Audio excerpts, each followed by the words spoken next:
2024 అక్టోబర్లో అమెరికాలో ఎన్నికలు జరిగాయి. దానికంటే ముందు జరిగినటువంటి ప్రచారంలో డొనాల్డ్ ట్రంప్ చెప్పడం జరిగింది ఏంటంటే, ఖచ్చితంగా నేను కనుక అధ్యక్షుడినైతే సుంకాలు భారీగా విధిస్తాను. భారీగా అంటే ఏ దేశమైతే మాకు సుంకాలు విధిస్తుందో అన్ని దేశాలపైన, మాకు సుంకాలు విధించిన ప్రతి దేశం పైన కూడా మేము ప్రతి సుంకాలు విధిస్తాము అని స్పష్టంగా చెప్పడం జరిగింది. అయితే గెలవడం కోసం మాత్రమే ట్రంప్ ఈ విధంగా మాట్లాడుతున్నాడని చాలా మంది కొట్టిపారేశారు. చైనా, భారత్, రష్యా ప్రతి దేశం కూడా ఇందులో మినహాయింపు ఏమీ కాదు. ఆయన అనుకున్నట్లుగానే ఆయన గెలవడం జరిగింది. గెలిచిన తర్వాత కూడా ఇంకా అధ్యక్షుడిగా ప్రమాణ స్వీకారం చేయక ముందే ఈ యొక్క సుంకాల గురించి ప్రతిరోజు చెప్పడం జరిగింది. సుంకాలు విధిస్తాను, ప్రతి ఒక్కరికి సుంకాలు విధిస్తాను, అందరూ కూడా ముందస్తు జాగ్రత్తగా ఉండండి, లేదనుకుంటే దీనికి ప్రిపేర్ అయి ఉండండి అని అయితే ఆయన అయితే హింట్ ఇవ్వడం జరిగింది. అలాగే రష్యా ఉక్రెయిన్ యుద్ధం కూడా ఆపుతాను, దీంతో పాటు ఇజ్రాయెల్ గాజా యుద్ధం కూడా ఆపుతానంటూ మాట ఇచ్చాడు. దాని గురించి కూడా ప్రయత్నాలు జరిగాయి. జనవరి 20వ తారీఖున జనవరి 20, 2025న ట్రంప్ ప్రమాణ స్వీకారం చేసిన మొదటి రోజే సుంకాల గురించి మాత్రమే మాట్లాడాడు. పక్కనే ఉన్నటువంటి కెనడా అలాగే మెక్సికో, ఈ రెండు దేశాలు కూడా మినహాయింపు ఇవ్వలేదు.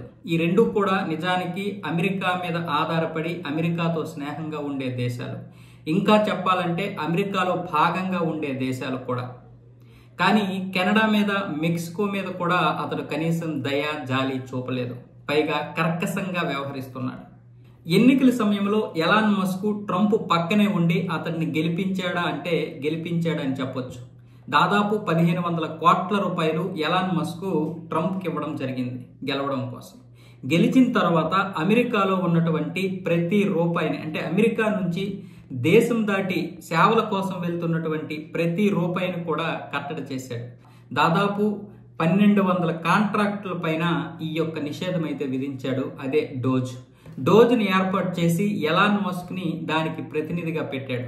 ప్రతి రూపాయి కూడా, అంటే చివరికి ఏ పేద దేశానికి ఒక అమెరికా సహాయం చేస్తున్నటువంటి డబ్బులు ఏవైతే ఉన్నాయో ప్రతి సంవత్సరం ఒక $1 మిలియన్, $1 బిలియన్ మొత్తానికి ఎంతో కొంత వెళ్ళినటువంటి ఆ డబ్బులు కూడా ఆపేశారు. ఒక్కటి కాదు, రెండు కాదు, దాదాపు 1200 కాంట్రాక్టులు రద్దు చేశారు. ఇలా అనేక రకాలుగా అమెరికా నుంచి ప్రతి రూపాయి వెళ్లకుండా అమెరికా ఆర్థికంగా బలపడడానికి కృషి చేస్తున్నటువంటి ఎలాన్ మస్క్, ట్రంప్ మరి సుంకాల విషయంలో ఎందుకు వాళ్ళు ఇటువంటి దయాజాలి చూపిస్తారు? భారతదేశం, చైనా లాంటి దేశాలు ప్రతి దేశం కూడా తన దిగుమతుల పైన సుంకాలు విధిస్తే అదే విధంగా తను కూడా ప్రతి సుంకాలు లేదా ప్రతీకార సుంకాలు అయితే విధించడం జరిగింది. అయితే డొనాల్డ్ ట్రంప్ ప్రమాణ స్వీకారం చేసిన 2 నెలల తర్వాత, అంటే నిన్న ఆయన సుంకాలు విధించడం జరిగింది ప్రతి దేశానికి. దాదాపు ప్రపంచంలో ఉన్నటువంటి 60 దేశాల్లో ఈ యొక్క సుంకాల ప్రభావం అయితే పడనుంది. ముఖ్యంగా భారతదేశానికి 27%, అంటే భారతదేశం నుండి దిగుమతులు అవుతున్నటువంటి వస్తువులు ఏవైతే ఉంటాయో అమెరికాకి, వాటిపైన 27% సుంకాలు విధించాడు. అలాగే చైనాకి 34% సుంకాలు విధించాడు. మొత్తం ఇలా రకరకాలుగా విధించాడు.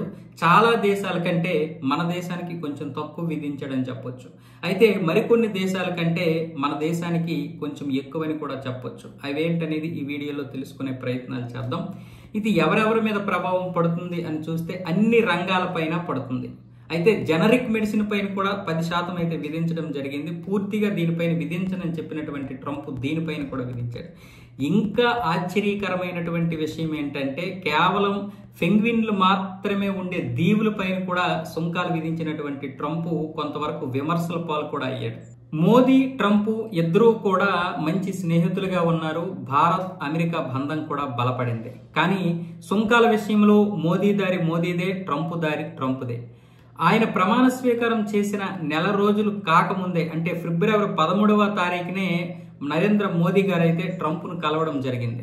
అప్పుడు కూడా నరేంద్ర మోదీని ట్రంప్ విపరీతంగా ప్రశంసలతో పొగడ్డం జరిగింది. అలాగే ఆయన్ని ఆకాశానికి ఎత్తేసాడు. కానీ సుంకాల విషయంలో మాత్రం భారత్ ఏదైతే పాటిస్తుందో మేము కూడా అదే పాటిస్తాం, భారత దారిలోనే మేము కూడా వెళ్తాం, భారత్ మాకు ఎంత సుంకం విధిస్తే మేము కూడా అంతే సుంకం విధిస్తామని కుండబద్దలు కొట్టినట్లు చెప్పేశాడు ట్రంప్.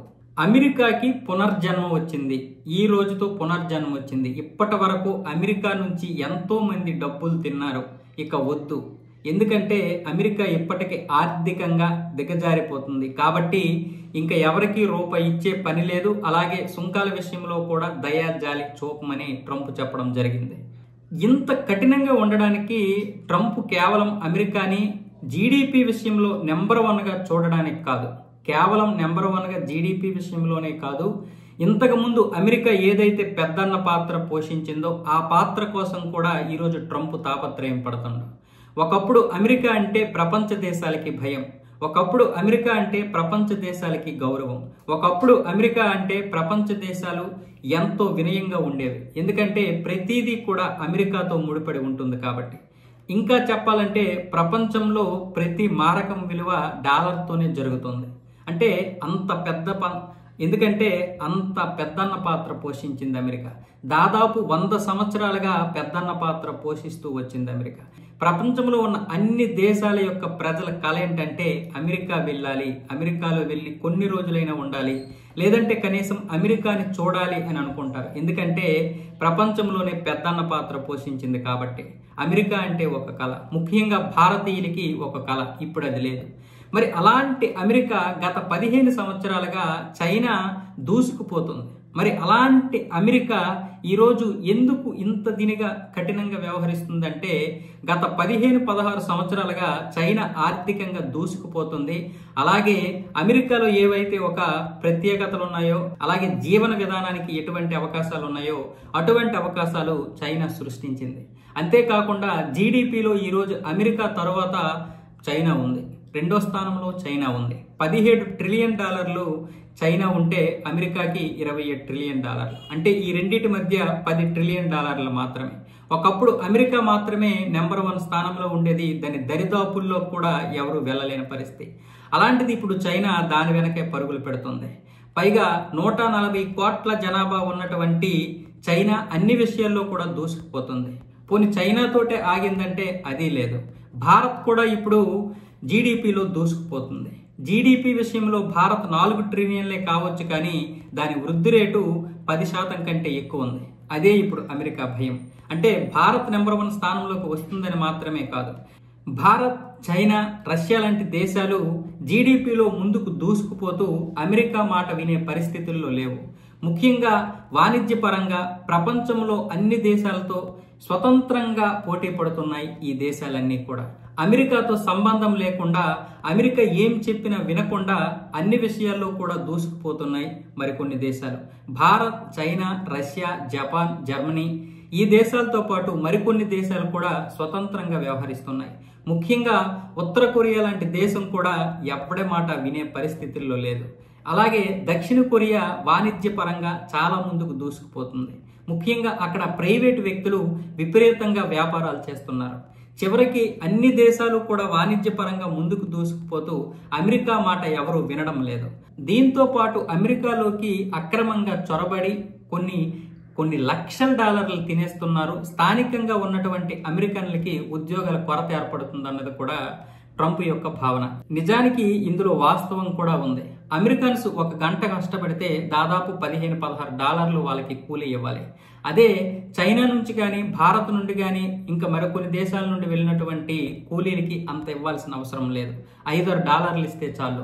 ముఖ్యంగా మన విద్యార్థులు ఒక $5-6 ఇస్తే గంటకి పనిచేయడానికి సిద్ధంగా ఉన్నారు. పైగా పోటీతత్వం కూడా ఎక్కువ ఉంది. ఇది గమనించినటువంటి ట్రంప్ దీనిపైన కూడా చాలా వరకు వేటు వేశాడు. చాలా మంది విద్యార్థులు ఇప్పుడు అక్కడ విలవిల్లాడిపోతున్నారు. కాబట్టి ఇప్పుడు ట్రంప్ తీసుకున్నటువంటి నిర్ణయాలు ఈరోజు అమెరికాని నెంబర్ 1 స్థానంలోకి నిలబెడతాయి. మళ్ళీ అమెరికా బాటే అందరూ పడతారు, అమెరికా చెప్పినట్లుగా వింటారు అనేది ఇప్పుడు ట్రంప్ యొక్క భావన.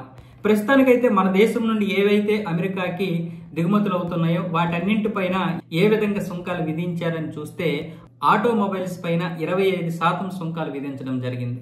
అంటే ఇప్పుడు మన దేశం నుండి ఏవైతే ఆటోమొబైల్స్ అంటే ఎక్కువగా స్పేర్ పార్ట్స్ అయితే దిగుమతి అవుతాయి అమెరికాకి, వీటన్నింటిపైన సుంకాలు విధించడం వల్ల వీటి ధరలు కూడా విపరీతంగా పెరుగుతాయి. కాబట్టి ఏవైతే అమెరికాలో కొంటున్నారో ఆ కంపెనీలు వీటిని కొనే అవకాశాలు కూడా ఉండకపోవచ్చు. వీటి ధరలు పెరగడం వల్ల అమెరికాలో ఎక్కడైతే తక్కువగా దొరుకుతాయో వాటిని కొనే అవకాశాలు ఉన్నాయి. కాబట్టి ఇప్పుడు ఆటోమొబైల్ పైన నష్టాలు వచ్చే అవకాశాలు కూడా కొంచెంగా ఉన్నాయి.